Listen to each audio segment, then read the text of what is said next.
सोचिए जरा, सैकड़ों अभियोजन अधिकारी और सरकारी वकील जो रोज अदालत में न्याय के लिए लड़ रहे हैं, अचानक वो ही सिविल जज की परीक्षा देने के लिए रोक दिए जाएं, सिर्फ इसलिए कि उनकी बार एनरोलमेंट सस्पेंड है जब वे राज्य की सेवा में है।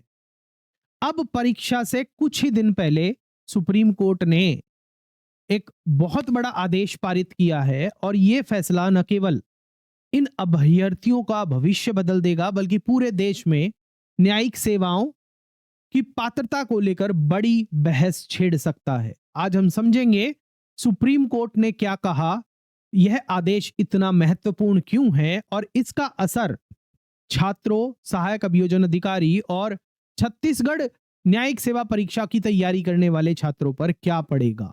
वीडियो के अंत तक जरूर बने रहिएगा, क्योंकि यह मामला सिर्फ छत्तीसगढ़ का है ही नहीं, बल्कि यह पूरे भारत के न्यायिक भर्ती सिस्टम से जुड़ा है। मेरा नाम आशीष जैन है और मैं संस्थापक हूं दून लॉ मेंटर का, जहां हम आपकी तैयारी करवाते हैं न्यायिक सेवा परीक्षाओं की और सहायक अभियोजन अधिकारी परीक्षाओं की। तो दोस्तों, केस का नाम है उर्वशी कौर एवं अन्य बनाम राज्य कौन सा? छत्तीसगढ़ का। आपको पता है कि कल छत्तीसगढ़ सिविल जज जूनियर डिवीजन का एग्जाम है, प्रिलिमिनरी एग्जाम है। केस का नाम मैंने आपको बताया। बैकग्राउंड की असली भाषा को समझिएगा। छत्तीसगढ़ लोक सेवा आयोग ने सिविल जज जूनियर डिवीजन 2024 के लिए एक नोटिफिकेशन निकाला था। नियमों के अनुसार उम्मीदवार का एडवोकेट एक्ट 1961 के तहत बार काउंसिल में एनरोल होना जरूरी था, लेकिन यहां समस्या यह थी कि पब्लिक प्रोसिक्यूटर यानी कि जो अभियोजन अधिकारी हैं या फिर जो सरकारी वकील हैं, जब राज्य की सेवा में आते हैं तो उन्हें अपना बार एनरोलमेंट सस्पेंड कराना पड़ता है। नतीजा क्या हुआ? इनके पास डिग्री है, अनुभव भी था, लेकिन एनरोलमेंट एक्टिव ना होने की वजह से इनके एडमिट कार्ड जारी नहीं किए गए। अब हाई कोर्ट से जब राहत नहीं मिलती तो ये सीधे पहुंच जाते हैं सुप्रीम कोर्ट, और 19 सितंबर 2025 को कोर्ट ने एक बहुत बड़ा आदेश पारित किया है। और ये कोर्ट का आदेश क्या है उसको समझते हैं। सुप्रीम कोर्ट का बड़ा फैसला है, उसको समझते हैं। सुप्रीम कोर्ट की बेंच ने अंतरिम आदेश पारित किया है इन छात्रों के, इन सहायक अभियोजन अधिकारी या फिर सरकारी वकीलों के फेवर में कि ये भी परीक्षा के अंदर बैठ पाएंगे। सीजीआई जो बीआर गवई है वो इस पीठ का हिस्सा थे। उसके साथ साथ जस्टिस के विनोद चंद्रन और जस्टिस एनबी अंजारिया ने अंतरिम आदेश पारित किया है। और इस आदेश की मुख्य बातें ये हैं कि छत्तीसगढ़ लोक सेवा आयोग को निर्देशित किया गया है कि सरकारी वकील और अभियोजन अधिकारियों को परीक्षा देने की अनुमति दी जाए। मतलब अब सिर्फ बार एनरोलमेंट सस्पेंड होने की वजह से कोई बाहर नहीं किया जा सकता। दूसरा, कोर्ट ने यह भी कहा कि परीक्षा देने से उम्मीदवारों के पक्ष में कोई स्थायी अधिकार नहीं बनेगा।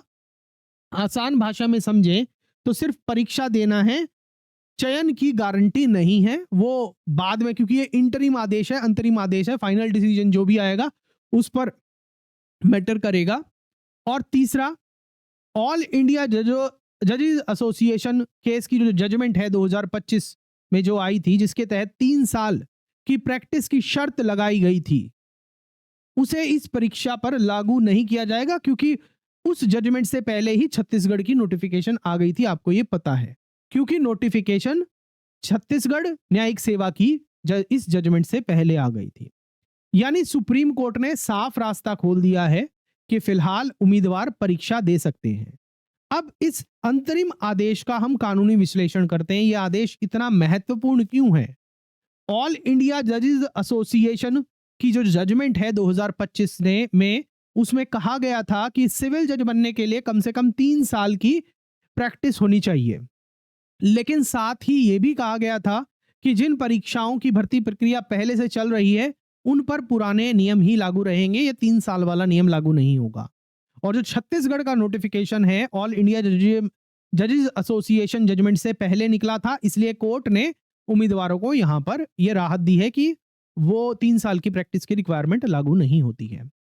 कोर्ट ने कैसे संतुलन बनाया? कोर्ट ने संतुलन बनाया, एक तरफ उम्मीदवारों की मेहनत और न्याय और दूसरी तरफ कानून का अनुपालन और भर्ती के नियम। अब आपसे मेरा एक सवाल है, क्या आपको लगता है कि अभियोजन अधिकारी और सरकारी वकील जो पहले से अदालत में काम कर रहे हैं, उन्हें स्वाभाविक रूप से जज बनने के लिए अधिक पात्र माना जाना चाहिए या नहीं माना चाहिए? आपकी जो भी प्रतिक्रिया है यस और नो लिखकर कमेंट सेक्शन के अंदर बता दीजिएगा।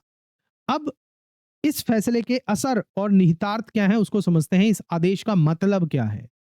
जो अभियोजन अधिकारी हैं और सरकारी वकील हैं अब परीक्षा दे सकते हैं और छत्तीसगढ़ न्यायिक सेवा आयोग अब बिना एनरोलमेंट की शर्त लगाए एडमिट कार्ड जारी करेगा और सभी आप अपना एग्जाम दे पाएंगे।